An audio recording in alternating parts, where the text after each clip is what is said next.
রাজনৈতিক মতবিনিময় ও রাষ্ট্রীয় কর্মসূচিতে অংশগ্রহণ করবেন। গতকাল প্রতিমন্ত্রীর একান্ত সচিব তাসনিমুজ্জামান স্বাক্ষরিত এক পত্রে এই সফরসূচি ঘোষণা করা হয়েছে। বগুড়া জেলা বিএনপির সভাপতি রেজাউল করিম বাদশা জানান, প্রতিমন্ত্রী মীর শাহে আলম ৮ই মার্চ নার্স গার্ডেনে বগুড়া জেলা বিএনপির ইফতার মাহফিলে অংশ নেবেন। রাজশাহী বিশ্ববিদ্যালয়ের পরিবহন বহরে আরও দুটি নতুন বাস যুক্ত হয়েছে। গতকাল প্রশাসন ভবন চত্বরে উপাচার্য প্রফেসর সালেহ হাসান নকিব বাস দুটির যাত্রা উদ্বোধন করেন। চলতি অর্থবছরের বাজেট থেকে কেনা ৪২ আসন বিশিষ্ট এই দুই বাস যুক্ত হওয়ায় বিশ্ববিদ্যালয়ের মোট বাসের সংখ্যা দাঁড়াল ৪৬টি। উদ্বোধন অনুষ্ঠানে উপাচার্যদ্বয়, কোষাধ্যক্ষ সহ সংশ্লিষ্ট কর্মকর্তারা উপস্থিত ছিলেন।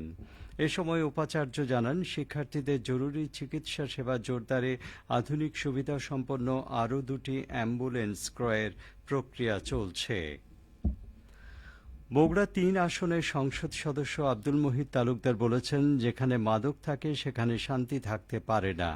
এলাকায় কোনোভাবেই মাদক সহ্য করা হবে না বলেও তিনি কঠোর হুঁশিয়ারি দিয়েছেন।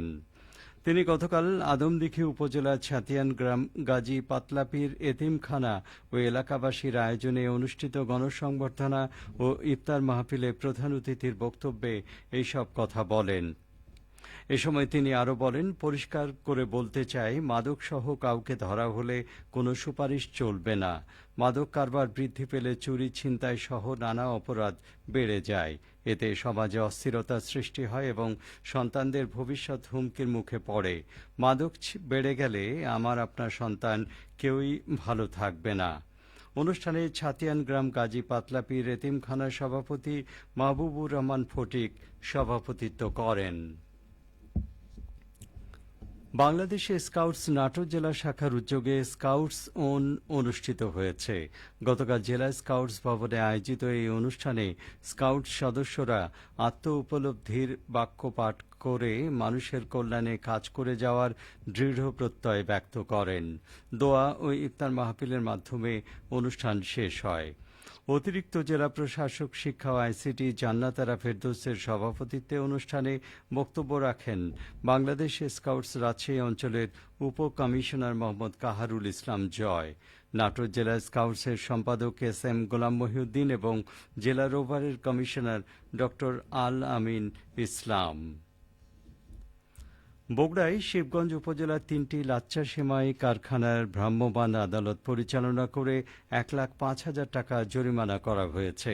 গতকাল শিবগঞ্জ উপজেলা প্রশাসন ও বাংলাদেশের standards and testing institution BSTI Bogura আঞ্চলিক কার্যালয়ের সমন্বয়ে এ অভিযান পরিচালিত হয়।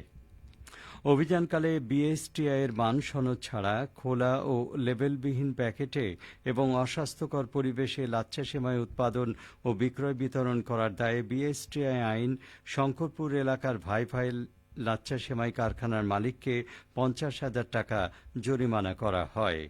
এছাড়া মোকামতলা বাজারে শাহী ট্রেডার্সের মালিককে ৩০,০০০ টাকা, লক্ষ্মীপুর মোকামতলা ড্রাগ ইন্টারভিশন ফুড প্রোডাক্টসের মালিককে ২৫,০০০ টাকা অর্থদণ্ড প্রদান করা হয়।